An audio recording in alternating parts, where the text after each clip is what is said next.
She cheated and left me for my best friend. She had no idea I was secretly making $500, $0 a year. Hello everyone. Dear listeners, please share your thoughts in the comments section below. And don't forget to like, share, and subscribe. Now let's begin the video, using a throwaway for obvious reasons with certain specifics modified to preserve anonymity. So let me tell you what happened. My wife cheated on me and ran off with my best friend Dave. She had no clue I was secretly earning about $500,000 a year. I remember the exact moment decided she was done with our marriage. She was sitting at the kitchen table, scrolling through her phone like she didn't have a care in the world. I had just come home from work, was about to drop my bag and relax when she looked up casually and said, "Michael, I want a divorce." No warning, no gentle words, just a blunt, cold statement as if she were commenting on the weather. I froze for a second, trying to process if I'd heard her right. "Excuse me," I asked, my voice calm, even though inside I was furious. She repeated, "I want a divorce," with a tone that suggested I was too slow to understand the first time.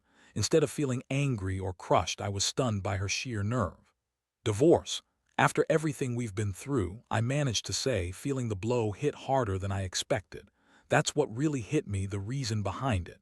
She crossed her arms and said, "I can't keep living like this. I need someone who actually works, who contributes. This isn't the life I signed up for." I blinked, confused. She said I don't work, as if that was somehow a problem. I wanted to laugh but kept my composure. For years, I built my career from scratch, earning a six-figure salary and setting us up for a life most people could only dream of. But she never bothered to ask about my work or how I made my money. She never showed even the slightest interest. I leaned against the counter, studying her. She seemed so confident, so sure she was making the right call. "All right," I said simply, setting my bag down. She looked surprised. "All right," I repeated. "Yes, if you want a divorce, I won't try to stop you." For a moment I saw a flicker of uncertainty cross her face, but she quickly masked it with that smug, self-assured smile I'd grown used to. "Good," she said, "because I've already spoken to a lawyer. You'll need to move out by the end of the month. Get out of my house." The audacity of her, it was almost laughable, but I didn't argue. If she wanted me gone, I'd leave for now. "Fair enough," I said, turning to head upstairs. I could feel her eyes on me, waiting for me to explode or beg her to reconsider, but I gave her nothing. In our bedroom, I sat on the edge of the bed, letting everything sink in. This wasn't really about divorce. I realized it was about control. Wanted to feel like she was winning, making me the villain, the failure. Maybe she thought she could guilt me into fighting for her, pleading to win her back. But she didn't know me nearly as well as she thought she did. The days that followed became in passive-aggressive behavior. Suddenly had a lot to say about everything: how I folded laundry, how I spent my evenings, my hobbies, even how I brewed my coffee. It was as if she was trying to justify her decision by turning me into the bad guy. Then there was Dave, my so-called best friend. At first, I didn't pay much attention to how often she brought up his name, saying, "Dave said this," or "Dave suggested that." But soon it became clear he was more than just a friend in her eyes. I didn't confront her right away. I wasn't ready to show my hand. Instead, I let her believe she was in control. I let her think I was just a clueless, passive husband who hadn't noticed what was going on right under his nose. One evening, while I was packing a suitcase with essentials, leaned against the doorframe, arms crossed, a smug grin on her face. "So, have you figured out where you're going to stay?" She sneered, her tone dripping with condescension. I zipped up the bag and turned to face her. "Don't worry about me, I'll be just fine," I said calmly. She huffed, clearly annoyed by my composure. "Good, because Dave and I are planning a dinner party here next weekend. It would be awkward if you were still hanging around." "A dinner party in my house? With my best friend," she said, the audacity almost impressive. "Don't worry," I replied, hoisting the bag on my shoulder. "I'll be gone long before then." As I walked past her, I caught a glimpse of her smug smile. She thought she'd won. She believed I was slipping away defeated. But what didn't realize was that she had just handed me the match to light the fuse. If she wanted to burn everything down, I was going to let her. And then I'd sit back and watch the flames consume her and Dave. Sometimes the best revenge isn't yelling or fighting, it's silence, patience, letting the other person dig their own grave while you quietly prepare to bury them. And trust me, I was just getting started. Betrayal, it's a sneaky, insidious thing. It doesn't announce itself with fireworks or fanfare, but creeps in quietly under the guise of casual chats and harmless gestures, until one day you wake up and realize everything you believed in is crumbling. The first crack was request for a divorce. What followed was a slow unraveling of everything I thought I knew about her and Dave. Yeah, Dave, my best friend. I should have seen it coming, but hindsight is always 20/20. At first, it was subtle. Started mentioning Dave's name more and more. Dave said this. Dave recommended that. Over dinner, I'd nod, not thinking much of it since he was a close friend of ours both. But as weeks went by, his name kept popping up, usually with a familiarity that made my stomach turn. The first real red flag. One Saturday afternoon, came home from lunch with Dave. She was laughing, cheeks flushed, a glow I hadn't seen in years. When I asked what was so funny, she brushed me off with a dismissive, "Oh, just something Dave said. You wouldn't get it." That was the moment I realized I'd been blind a lot longer than I wanted to admit. I started noticing other subtle signs. Her sly grins when typing on her phone, quickly locking it, how she'd dress up more for plans with Dave, her excuses, "we're just friends" or "you're overthinking." Overthinking, that's the favorite fallback of anyone guilty trying to shift blame. I didn't confront her, though. I figured there was no point. She'd just deny anything and make me out to be a paranoid husband. So I played it cool, pretending I was clueless. I let her think she was safe. But the real blow came when Dave showed up unexpectedly at my house, uninvited. I was packing essentials the way asked when the doorbell rang. There he was, Dave, with his cocky grin. He strolled in without waiting, acting like we were still best buds. "My man," he said as if nothing had changed. "How's it going?" I looked at him, my patience strained almost to breaking point. "What do you want, Dave?" I asked, keeping my voice tight.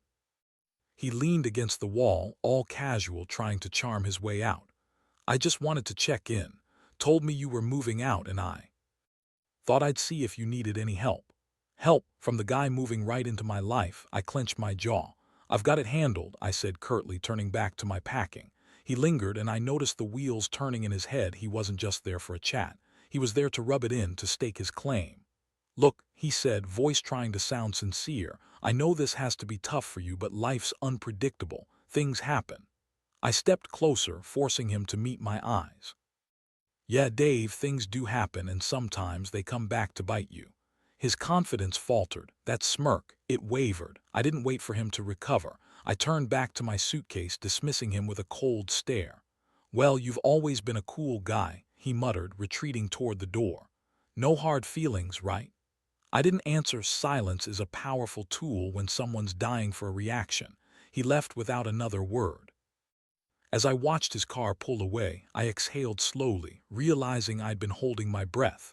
That night, lying in the bed that I'd soon be leaving, I replayed the past few months. The missed signals, the lies, the betrayals. I could gotten angry, confronted them both, demanded answers. But what? They'd already written me off, a mere footnote in their story. What they didn't understand was that I wasn't the passive husband they thought I was. I'd been paying close attention, taking mental notes, planning my next move. If and Dave believed they could walk off into the sunset together without consequences, they were in for a rude awakening. Because betrayal isn't over when the truth surfaces, that's when the real game begins. And I was more than ready to play to win. Divorce. A simple word, but a messy process. It feels final, like the end of something complex. But when I hit that courtroom, I realized it wasn't just an ending for her. It was her victory lap, celebrating what she thought was her upgrade. She arrived dressed sharply, a tailored dress that screamed sophistication, and flashed a confident smile that made my stomach churn. Not far behind was Dave, lurking nearby like a shadow. He didn't come into the courtroom. He wouldn't dare, but just his presence said everything I needed to know. Wasn't just divorcing me, she was flaunting her betrayal, probably thinking she'd won. "Michael, let's not drag this out," she said as we sat at the negotiation table. "I don't want this to be harder than it needs to be." The irony stung. She'd already made it tough, stepping on our years of marriage like a worn-out rug she couldn't wait to replace. I kept my tone even. "I don't plan to," I replied, meeting her gaze. The lawyer laid out her demands: the house, some furniture, a chunk of my savings she thought was mine. Maybe she thought I'd fight, maybe beg for a better deal, but I didn't flinch. I signed every paper without hesitation. She looked at me confused. "You're okay with this?" she asked. "Why shouldn't I be?" I said casually, "It's just stuff." For a moment, I saw doubt flicker across her face. But she quickly masked it with her smug smile, convinced she'd won, that she was walking away with everything that mattered. What she didn't realize was that the house, it wasn't even mine. It was a rental under my name, used as my workspace when I started freelancing years ago. The real wealth, hidden in investment accounts she had no idea about. As the papers signed and the process wrapped up, leaned back, satisfied. "Well, I think we handled this like grown-ups," she said with a patronizing tone. I nodded silently, holding back a laugh. A week later, I packed up my belongings and left the house she'd fought so hard to take. I left her everything she asked for: furniture, decorations, even the expensive kitchen gadgets she never used. It wasn't worth the trouble of hauling it all. Let her have her spoils. And Dave, he wasted no time moving in. A neighbor snapped a picture of him unloading boxes into the new place, standing on the porch with that same smug smile. They probably thought they were building their perfect little life. Little did they know, a storm was brewing just beyond their horizon. What didn't realize? I'd already started gathering evidence of her affair with Dave months before the divorce. Photos, texts, even GPS history showing their frequent rendezvous at a hotel nearby. I could have used all that to blow up the divorce, but I chose not to. Why? Because dragging it out in court would just prolong the pain and chaos. I wanted karma to do its work. I'd sit back, watch her fall, and enjoy front row seats to the show. In the meantime, I focused on myself. My career kept expanding, opportunities kept pouring in, and my income soared beyond $530, $0 a year. I wasn't just doing okay, I was thriving. I kept it low-key because had already dismissed me as a deadbeat. Why correct her mistake?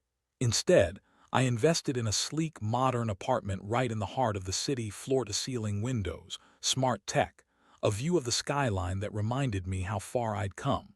My new place was a symbol of my redemption, built on my hard work, free from betrayal and bitterness. My days were filled with meetings, projects, and pushing my limits.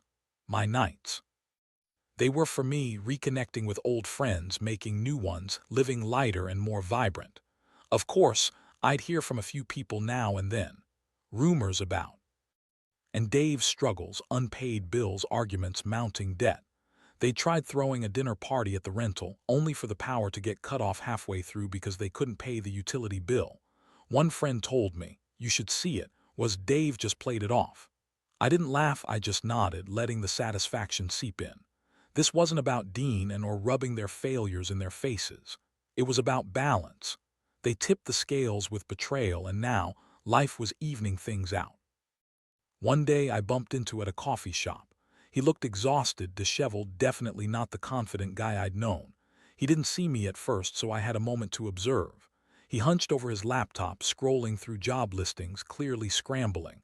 When he finally looked up, seeing me, his face shifted, a flash of embarrassment, no bravado. He mumbled, standing awkwardly. I said, straightening, "How's it going?" He hesitated, eyes darting around, searching for an excuse. "Good, busy with work and stuff," he finally mumbled. "Work, huh?" I raised an eyebrow. "That's good to hear." He chuckled nervously, but it didn't reach his eyes. "Yeah, keeping busy," he said quickly. I let the silence stretch. He looked uncomfortable and after a moment muttered something about needing to get back to his work and hurried off. That moment said everything. Dave was struggling. Perfect new life, not so perfect after all. Weeks passed and her messages started coming more often, vague greetings like "hope you're doing well" or "thinking of you." I knew what she was really doing. She was testing the waters, trying to gauge if I'd help her out. I ignored most of them. The few I responded to, I kept short, offering nothing to encourage her. But then her messages got more direct. "I know we've had our differences, but I really could use a friend right now." A friend. The irony hit me hard. She discarded me like trash, and now that her shiny new life was crumbling, she wanted a lifeline. I didn't respond, not out of bitterness, I just didn't owe her anything. She made her choices, while she and Dave battled to keep. Afloat I soared. Opportunities kept multiplying and my investments grew even more. My life was peaceful and I didn't need to confront them or wrestle for answers. My happiness, my success, that was my revenge. And the best part, they knew it. They saw it in every ignored message, every rumor about my thriving career, every time I walked away with my head held high while they scrambled. This wasn't just about revenge. It was about proving to myself that I could rise above it all. I watched their downfall unfold and didn't need to orchestrate it, they did it all on their own. From a distance, I watched their social media posts get more and more desperate, kept posting pictures of luxury dinners and vacations that looked more fake than real, but cracks started to show. The dinners became rare, the vacations vanished, the smiles in their photos tightened forced. The whispers got louder, was no longer the picture of perfection, her once glamorous clothes and hair, borrowed or cheapened. And Dave, his outward show had become recycled outfits, same old routines. One day, a mutual friend called me. "You're not going to believe this," she said, trying not to laugh. "And Dave are in some serious trouble, behind on rent for months now." I raised an eyebrow but wasn't surprised. "That house they fought so hard to take, they're losing it." "Yep," she said, "they're being evicted soon." I chuckled softly. "Justice, sure. They built this house of cards on betrayal and it finally toppled. And it didn't end there. Dave, he got laid off, lost his job. Was left with no money, no stability, no friends left. She was trying to piece her life back together, no savings, no job, no support system. Even her family had distanced themselves, sick of her drama. Her perfect life with Dave, it was ashes. I didn't have to do anything, karma took care of everything. Watching them fall, I felt a strange satisfaction. People like Dave always think they're clever, that they can manipulate their way into happiness. But life's a humbling teacher. While they tore each other apart, I was blossoming. My career, it was booming. My life, it was peaceful, full of purpose, the best revenge, living well. When you're betrayed and humiliated, it's the resilience that counts. I discovered that losing Dave, it was actually the best thing that ever happened to me. They hadn't just left me behind, they'd freed me. I realized that every day I moved forward stronger, wiser, more confident. It wasn't easy, but I faced each challenge with clarity I'd never had before. Their betrayal turned out to be a blessing. It pushed me to a new level, a version of myself I never knew existed. I wasn't just surviving, I was thriving. The destruction they thought they caused, it was all a slow, inevitable collapse started by their own choices. After the divorce, I made a promise I wouldn't let their betrayal define me. I'd rise above it, not just for revenge, but for my peace of mind. So I invested in myself, upgraded my apartment, a sleek penthouse with big windows and a spectacular view of the city skyline, reminding me of how far I'd come. That apartment wasn't just a place to live, it was a symbol of my new, better life. My career, it skyrocketed.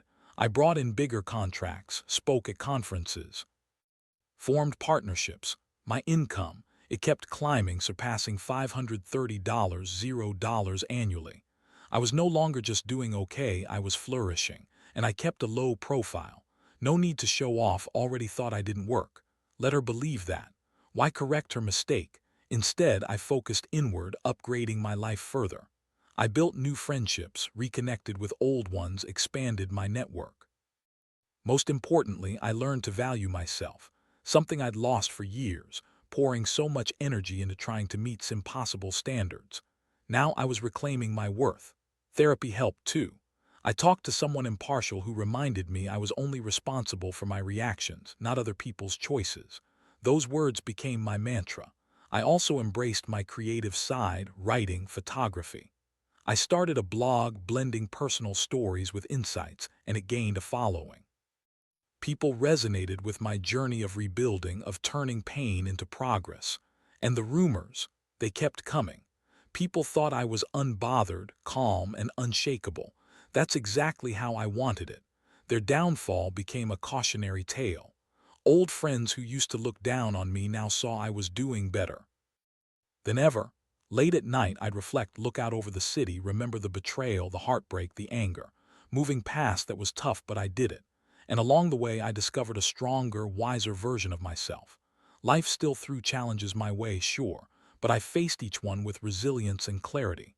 Losing and Dave. It was painful, yes, but it turned out to be the best thing that ever happened. They hadn't just left me, they set me free. Every day now is a step forward. I'm not just surviving, I'm thriving. And I don't need anyone's approval to know it. I built a life I'm proud of, surrounded by people who value me, filled with opportunities that excite me. My old chapter with and Dave, it's closed. This is my story now, and I'm writing it exactly the way I want, stronger, wiser, and finally at peace.